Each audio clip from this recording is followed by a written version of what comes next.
Now, let me tell you the story of the legendary man called Olarinkoi and his tyrannical warriors Ilarinkon, who lived more than 150 years ago in the land of the Maasai people.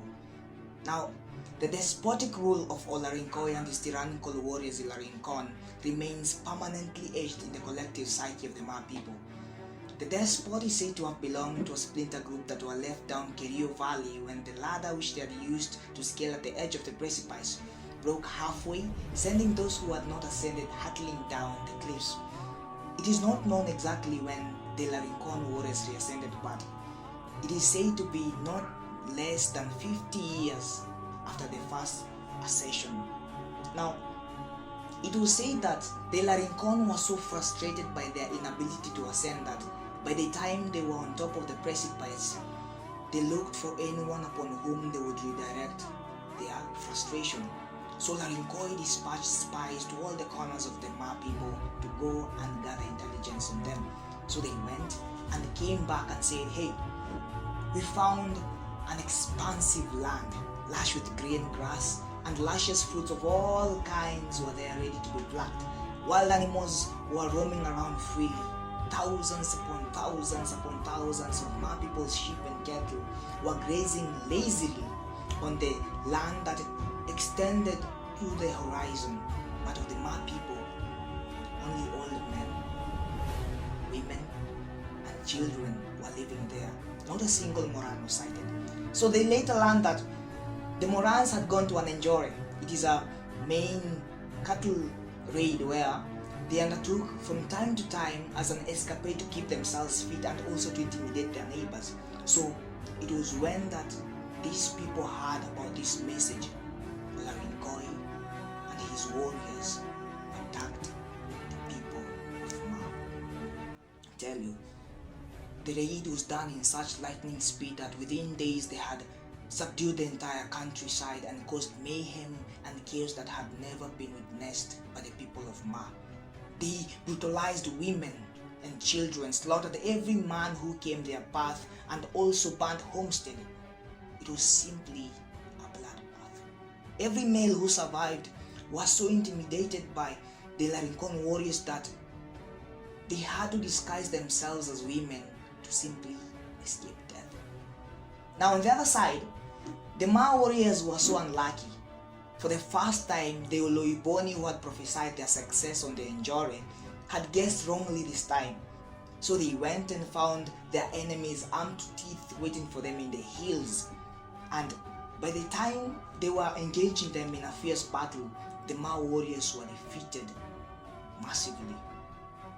Now on their way back, they were immediately confronted by the Ilarinkon warriors, and as they went down the Tepes hills, they saw files after files after files of tall, masculine Ilarinkon warriors on their red ochred shukas and their shiny spears and their shields. Now, obviously, the Ma warriors were disadvantaged. They had just been demoralized by their neighbors, and many of them were still nursing their injuries. They were weakened by the long trek back home, and all of them were hungry and thirsty. So by the time they were locking horns with the Ilarinkon warriors, man, the battle was brutal, brief, and conclusive. The Ma warriors were obviously defeated. Buoyed up by their victory, the Ilarinkon warriors rounded up the Ma people to a hill so that they might intimidate them and later on introduce to them their new ruler. And it was then that Olarinkoi appeared from a nearby thicket. I tell you, the man was more of a monster than human. His whole body was hairy save for his face. The thickness of his body was so thick that 3 men standing behind him could not be visible to a man standing in front of him. He demonstrated the strength of his arms by grabbing 2 Ma warriors and choking them to death, then throwing their lifeless bodies rather to the ground. Tell you, the Ma women squirmed with fear.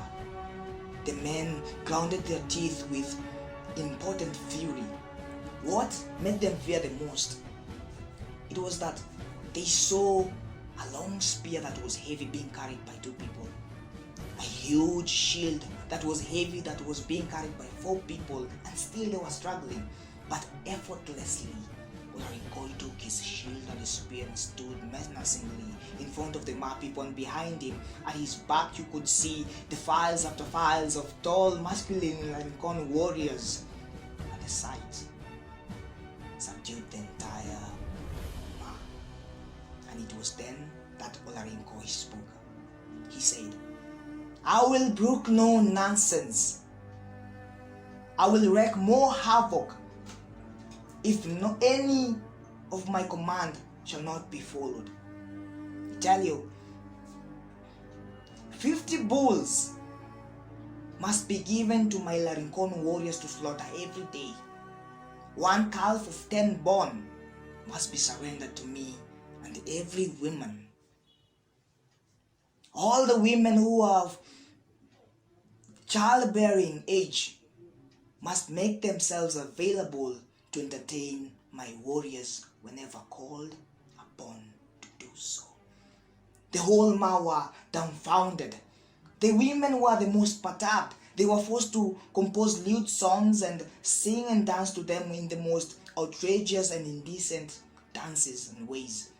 What angered them most was that they had to do these things together with their daughters. On their part, the Olarinkon warriors took advantage of their unassailable positions and abused the women, knowing that the women won't be able to resist their natural instinctive body desires, and they hated themselves for not being able to fight that natural instinctive desire of the body. So all the women held meetings all over the country, and after years of searching the truth and the answers, one woman stood and said, "I have found a solution. The source of salacity that when provoked, it causes an involuntary gravitation towards men." The solution was tested and it became perfect. And collectively, the women came together and made that resolution with dancing and singing. And many years after being subjected to the barbaric, despotic rule of Olarinkoi, finally they were able to overthrow him and also take over what was initially theirs. And after that, long after Olarinkoi and his warriors were gone, the institution of their misrule that was forced upon the Ma women is still strong and kicking. If you want to know, that is the origin of FG